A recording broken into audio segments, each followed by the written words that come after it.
Good morning students. आज हम करते हैं aggregate demand, aggregate supply and related concepts.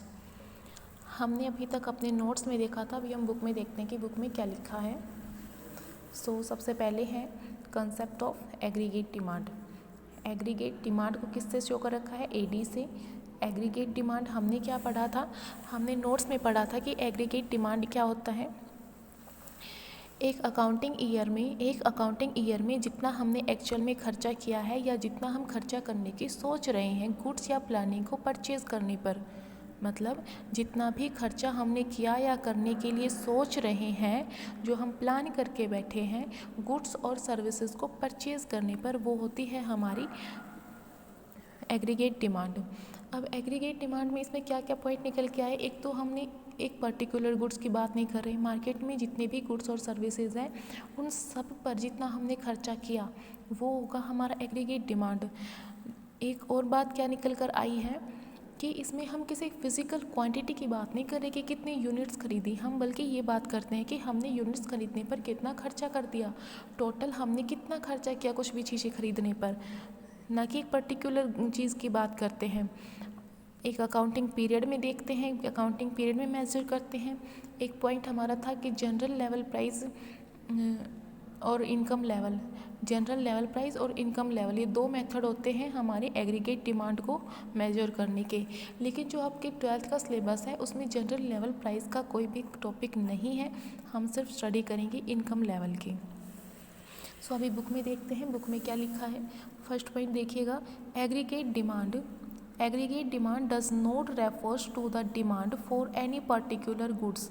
यानी कि एग्रीगेट डिमांड का मतलब का मीनिंग हम किसी पर्टिकुलर गुड्स से नहीं ले रहे, बल्कि it refers demand for all goods and services in the economy. की इकोनॉमी में जितने भी गुड्स और सर्विसेज है उन सभी के डिमांड की बात करते हैं हम, ना कि किसी एक पर्टिकुलर गुड्स की। मतलब जैसे कि हमारे पास पेन है, हम ये नहीं देखते कि पेन की डिमांड कितनी है मार्केट में किसी एक पर्टिकुलर गुड्स की डिमांड कितनी है ये नहीं देखते, बल्कि हम ये देखते हैं कि पूरी इकोनॉमी में पूरे सभी गुड्स और सर्विसेज जितने भी इकोनॉमी में हैं उन सब की डिमांड। सेकेंड पॉइंट क्या है? Aggregate demand is often measured for the period of an accounting year. Aggregate demand को हम एक अकाउंटिंग पीरियड में मेजर करते हैं। अकाउंटिंग पीरियड मतलब कब होता है हमारा? 1 अप्रैल से 31 मार्च तक का। जैसे कि हमारा एक अकाउंटिंग पीरियड हम लेते हैं जो 1 अप्रैल 2020 को स्टार्ट हुआ और 31 मार्च 2021 तक वो चला, ठीक है। तो इस ये पूरे 1 साल की बात हो रही है, इस 1 साल में जितना भी हमने खर्चा किया वो होता है हमारा एग्रीगेट डिमांड, यानी कि period of an accounting year. ये एक ड्यूरेशन की बात हो रही है, ना कि पॉइंट ऑफ द टाइम। जब पॉइंट ऑफ द टाइम की बात होती है तो उसको हम बोलते हैं स्टॉक कंसेप्ट, लेकिन यहाँ पे ड्यूरेशन की बात हो रही है कि 1 साल के ड्यूरेशन में जितना भी हमने खर्चा किया गुड्स और सर्विसेज को खरीदने पर वो हमारा एग्रीगेट डिमांड होता है। It is a flow of concept. इसको हम क्या बोलते हैं? फ्लो कंसेप्ट, क्योंकि यहाँ पर किसकी बात हो रही है? पीरियड की, पीरियड ऑफ एन टाइम। लेकिन अगर पॉइंट ऑफ द टाइम की बात होती तो उसको हम स्टॉक कंसेप्ट बोलते कि एक पॉइंट पे बात करते कि एक पॉइंट पर कितनी डिमांड हो रही है। उसके बाद थर्ड पॉइंट क्या है कि aggregate demand can be measured. Aggregate demand को मेजर हम कर सकते हैं 2 मेथड से। कौन कौन से हैं? General price level in the economy, general price level in the economy, और level of income of the people, level of income of the people. 2 method दे रखे हैं हमारी एग्रीगेट डिमांड को मेजर करने के। 2 मेथड कौन कौन से हैं कि हमारा प्राइस लेवल कितना है इकोनॉमी में, किसी भी गुड्स और सर्विसेज का प्राइस का लेवल, ये हमारी बुक में नहीं है तो इसको हम नहीं पढ़ेंगे, बल्कि हमारी बुक में सेकंड जो मेथड दे रखा है ये गिवन है कि level of income of the peoples की इनकम का एग्रीगेट डिमांड पर क्या इफेक्ट पड़ेगा, इसकी स्टडी हम करेंगे, ठीक है। मतलब इफ़ एग्रीगेट डिमांड और इनकम का कैसा रिलेशन होता है? पॉजिटिव रिलेशन होता है। क्यों? क्योंकि जब हमारा इनकम बढ़ती है तो डिमांड भी बढ़ेगा। जैसे जैसे हमारी मेरी इनकम बढ़ती जाएगी मैं खर्चा ज़्यादा करती जाऊँगी, दोनों में क्या है? पॉजिटिव रिलेशन है। जबकि प्राइस और डिमांड का कैसा रिलेशन होता है?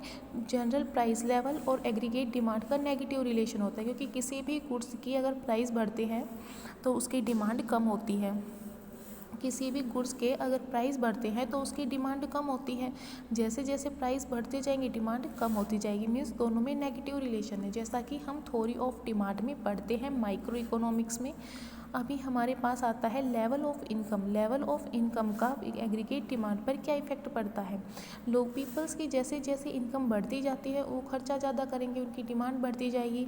दोनों में क्या है, पॉजिटिव रिलेशन है। यहाँ पर देखिएगा, if aggregate demand is related to the general price level.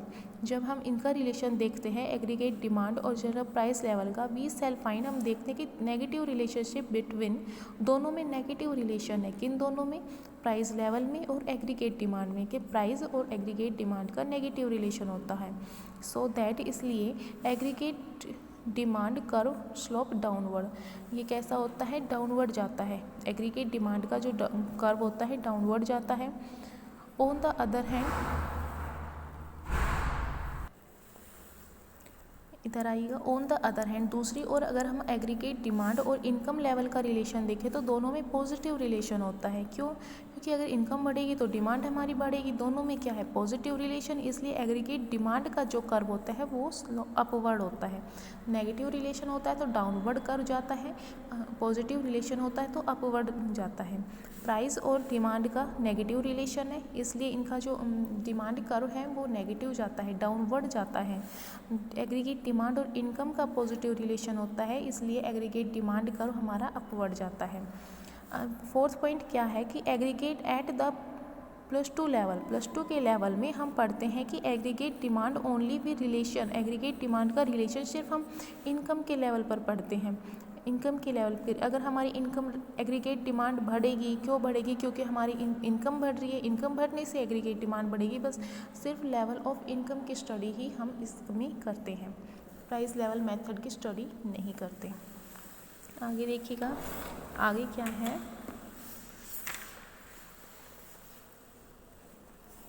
Fifth point में क्या है, फिफ्थ पॉइंट है कि aggregate demand is measured not as the sum total of physical quantity.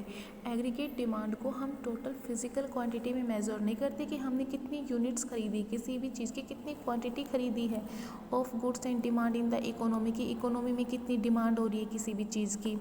जैसे कि हम अगर पेन का देखते हैं कि पेन पे की डिमांड कितनी है, तो हम ये नहीं देखेंगे कि पेन की डिमांड कितनी है, बल्कि ये देखेंगे कि लोगों ने पेन पर कितना खर्चा कर दिया। इनफैक्ट बल्कि क्या देखते हैं, it is not possible to do so, यह नहीं देखते कि इसकी डिमांड कितनी है, किसी चीज़ की फिजिकल क्वांटिटी कितनी खरीदी है लोगों ने, बल्कि हम देखते हैं aggregate demand is always measured in terms of total expenditure on the goods and services. Aggregate demand की टोटल एक्सपेंडिचर कितना किया है लोगों ने, एग्रीगेट डिमांड को हम किस में मेज़र करते हैं, टोटल एक्सपेंडिचर में, कि लोगों ने गुड्स और सर्विसेज को परचेज़ करने पर कितना खर्चा किया है। टोटल खर्चा जो भी होता है वो होगा हमारा एग्रीगेट डिमांड।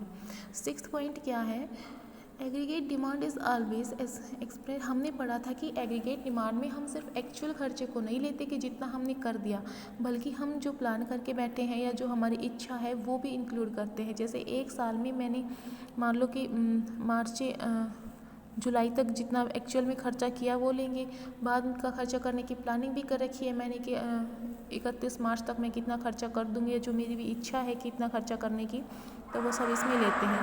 तो देखिएगा, aggregate demand is always express that as what people wish to spend, कि लोग कितना खर्च करना चाह रहे हैं, और what people plan to spend, और कितना वो करने की प्लानिंग करके बैठे हैं। At different level of income, इनकी भी स्टडी करते हम। नेवर इंटरप्रेट, सिर्फ एग्रीगेट डिमांड में हम इसी की नहीं करते कि व्हाट पीपल एक्चुअली स्पेंड, कि लोग एक्चुअल में कितना खर्चा कर रहे हैं, ओनली यही इंक्लूड नहीं करते, बल्कि वो जितना खर्चा कर रहे हैं, जितना खर्चा करने की वो प्लानिंग करके बैठे हैं, या फिर जो उसकी इच्छा है खर्च करने की, इन तीनों का सम ही हमारा एग्रीगेट डिमांड होता है। फोकस जोन में क्या है, फोकस जोन में एग्रीगेट डिमांड का मीनिंग है, aggregate demand is the sum total of expenditure. Aggregate demand एक टोटल खर्चा होता है दैट द पीपल, लोगों का जो प्लान करके बैठे हैं, incur on the purchase goods and services, incur on the purchase of goods and services produce in the economy. Peoples जो लोग हैं वो प्लानिंग करके जो बैठे हैं गुड्स और सर्विसेज को परचेज़ करने पे, वो टोटल खर्चा कि कितना खर्चा कर देंगे इस पर, वो खर्चा ही हमारा एग्रीगेट डिमांड होता है। अभी हम देखते हैं कि इसके स्टडी लेवल ऑफ इनकम पर। नेक्स्ट है behaviour of aggregate demand. Aggregate demand का बिहेवियर क्या होता है, हम स्टडी किसकी करेंगे, इनकम की। इनकम को वाई से डिनोट करते हैं और एग्रीगेट डिमांड को AD से डिनोट कर रखा है। ये इनकम हमने पढ़ा है अभी कि इनकम और एग्रीगेट डिमांड में पॉजिटिव रिलेशन होता है। जैसे जैसे एग्रीगेट डिमांड बढ़ेगी हमारी इनकम बढ़ेगी, एग्रीगेट डिमांड भी बढ़ेगी, दोनों में पॉजिटिव रिलेशन है। देखिएगा पहले क्या है, हमारी इनकम जीरो है। जैसे जैसे हमारी इनकम बढ़ती जा रही है टोटल खर्चा भी बढ़ता जा रहा है। जब इनकम जीरो है तो खर्चा 30 रुपये का है। जब इनकम बढ़कर 20 रुपये हो गई तो खर्चा 30 से बढ़कर 35 रुपये हो गया। जब ये 20 से बढ़कर 40 हुई तो ये 35 से बढ़कर 40 हो गई। ये 40 और 40 यहाँ पर दोनों इक्वल है, इनकम 40 है और हमारा टोटल खर्चा भी 40 है, दोनों इक्वल है। तो इस पॉइंट को हम बोलेंगे इक्विलिब्रियम पॉइंट। वो पॉइंट जहाँ पर हमारी इनकम और एग्रीगेट डिमांड दोनों इक्वल है, इक्विलिब्रियम पॉइंट होगा। इधर देखिएगा ये हमारी इनकम जो है 20 रुपये से बढ़ रही है, 20 रुपये बढ़ी, 20 से बढ़कर 0 से बढ़कर 20 हुई, 20 से बढ़कर 40 हुई, 40 से बढ़कर 60 हुई, 60 से बढ़कर 80, 80 से बढ़कर 100, 100 से बढ़कर 120। मतलब हम इक्वल बढ़ रही है, 20 रुपये बढ़ रही है, इक्वल बढ़ रही है। इसका मतलब क्या हुआ कि जो हमारा इनकम कर्व होता है वो 0 से स्टार्ट हो रहा है और वो इक्वल बढ़ रही है, मतलब वो हमेशा 45 डिग्री का कोण बनाते हैं, 45 डिग्री का। एक मिनट इधर देखिएगा, जैसे ये है नेक्स्ट पेज पर है, ये हमारा इनकम कर्व है जो वाई से डिनोट है, ये 0 से स्टार्ट हो रहा है और ये 45 डिग्री का एंगल बना रही है। 45 डिग्री का एंगल जो है वो यही बात शो करता है कि हमारी इनकम इक्वल बढ़ती है, 20 रुपये बढ़ रही है। जैसे जैसे हमारी इनकम बढ़ रही है टोटल खर्चा भी बढ़ रहा है। जब हमारी इनकम 0 है तब भी हमारा टोटल खर्चा 30 रुपये है, तो ये 30 रुपये हम कहाँ से लेकर आएंगे होंगे, पैसा तो हमारे पास है ही नहीं, इनकम तो हमारी हो ही नहीं रही। लेकिन जो 30 रुपये का खर्चा तो हम करेंगे ना, ये वो खर्चा है, ये खर्चा हम उन चीज़ों पर करते हैं जिनके बिना हम जीवित नहीं रह सकते। जीवित रहने के लिए हमें खाने पर पीने पर जो भी खर्चा करना पड़ेगा वो हमारा 30 रुपये का खर्चा है। इसको हम बोलते हैं मिनिमम लेवल ऑफ एक्सपेंडिचर, मतलब खर्चे का बिल्कुल मिनिमम लेवल है, इससे कम खर्चा हम नहीं कर सकते, ये मिनिमम है। इसको हम C बार से डिनोट करते हैं, और जब हमारी इनकम 0 है लेकिन फिर भी हम खर्चा कर रहे हैं, इसका मतलब क्या हो गया, सेविंग हमारे पास हो ही नहीं रही। सेविंग कहाँ से हो गई, इनकम तो है ही नहीं, ऊपर से हमने 30 रुपये का कहीं से उधार भी लिया होगा।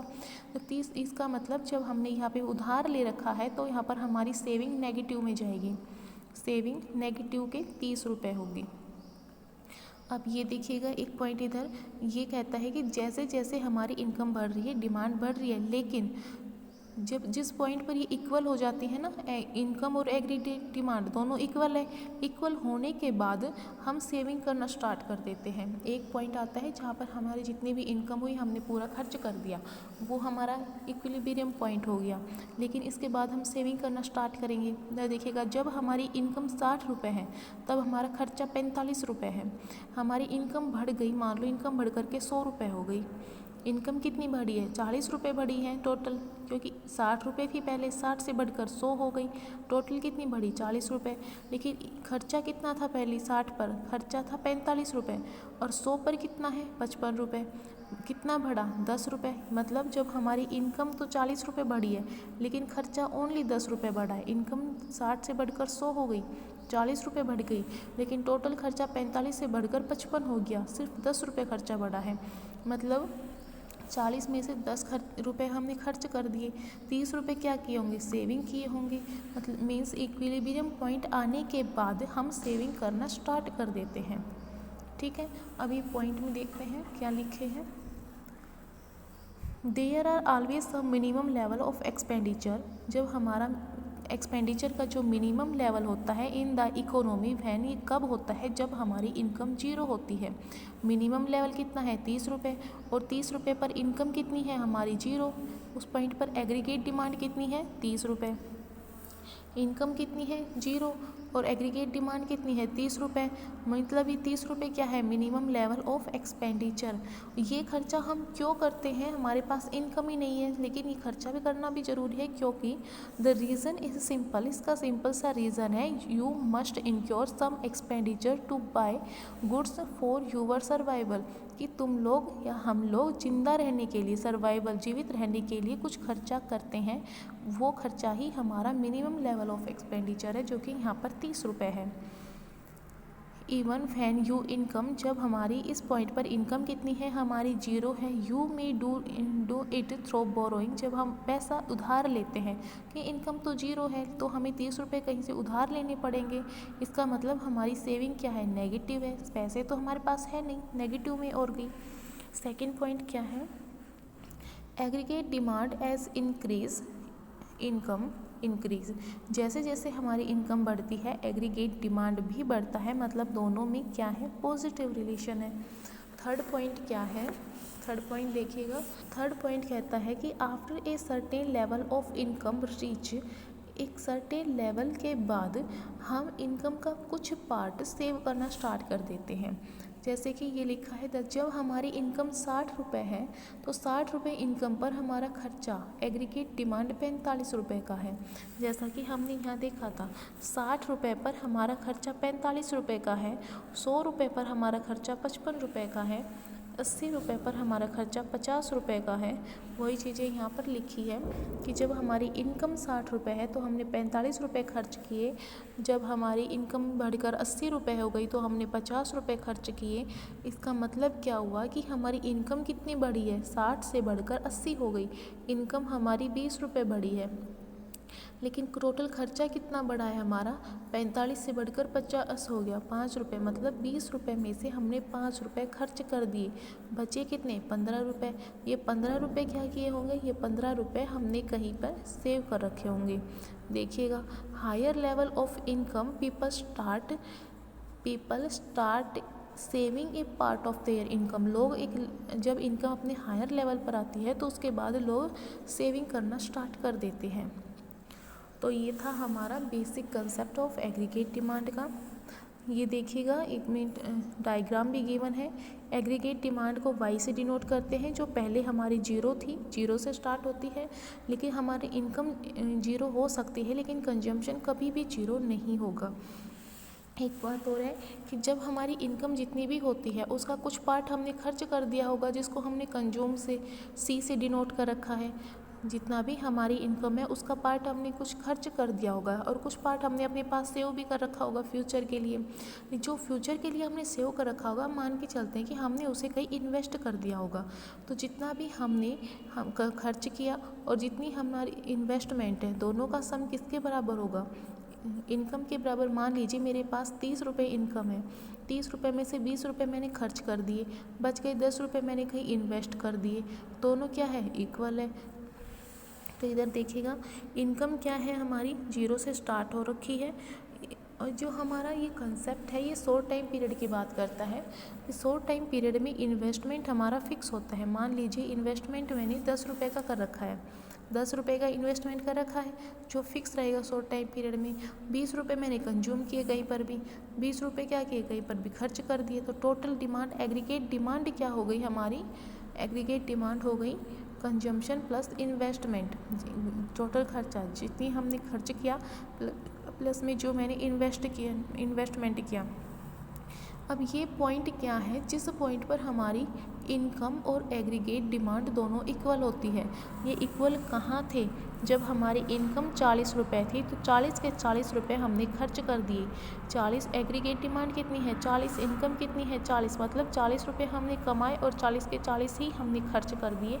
तो ये वो है हमारा इक्विलिब्रियम पॉइंट, 40 पर आ रहा है ये, जितने हमने कमाए उतने ही हमने खर्च कर दिए, इक्विलिब्रियम पॉइंट। इससे पहले क्या है हमारे खर्चे ज़्यादा है, ये एग्रीगेट डिमांड कर्व है एडी, ये एडी ऊपर है मतलब, और इनकम हमारी कम है, इनकम नीचे है, तो यहाँ पर before the equilibrium point, equilibrium point से पहले हमारी एग्रीगेट डिमांड ज़्यादा होती है, खर्चे ज़्यादा होते हैं किससे, इनकम से। इसके बाद हमारी इनकम, इक्विलिब्रियम पॉइंट के बाद इनकम ज़्यादा होती है, एग्रीगेट डिमांड से। यही चीज़ें इसने इधर नोट्स में भी लिखी हैं कि हमारा वाई जो है 45 डिग्री का एंगल बनाता है जो एक्स एक्सिस के शो कर रहा है। एग्रीगेट डिमांड और इनकम जहाँ पर इक्वल होती है इस पॉइंट को हम ई से डिनोट करते हैं। ई हमारी कहाँ पर है 40 पर, जब हमारी इनकम 40 है तो उसी पर हमारी ई बन रहा है इक्विलिब्रियम पॉइंट। इससे पहले क्या है पीरियड, इससे पहले की बात हो रही है कि पहले एग्रीगेट डिमांड ज़्यादा होती है इनकम से। इस पॉइंट से पहले एग्रीगेट डिमांड ज़्यादा है इनकम से और इसके बाद में इनकम ज़्यादा है एग्रीगेट डिमांड से। Minimum level of aggregate demand कितना है 30 रुपये है। और यहाँ पर इसके बाद क्या होता है, इस पॉइंट के बाद ही हम सेविंग करना स्टार्ट करते हैं। ठीक है, तो ये था हमारा एग्रीगेट डिमांड